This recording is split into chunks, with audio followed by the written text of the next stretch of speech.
Amgen is a multinational biopharmaceutical company specializing in the development and manufacturing of innovative therapies to treat serious illnesses.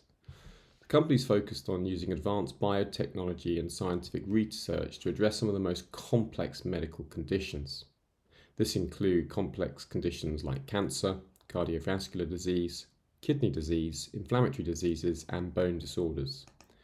As a US healthcare stock, the company can potentially weather any tougher US financial conditions that may be ahead.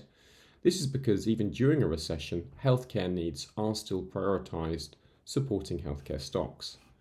Over the last 20 years, Amgen's share prices has risen 85% of the time between May the 31st and 29th of July, with an average return of 9.14%.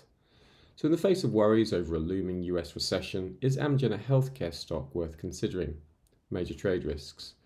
The biggest risk here is if the US debt ceiling talks fail to get passed by Congress in time, and this would likely sharply weaken US stocks.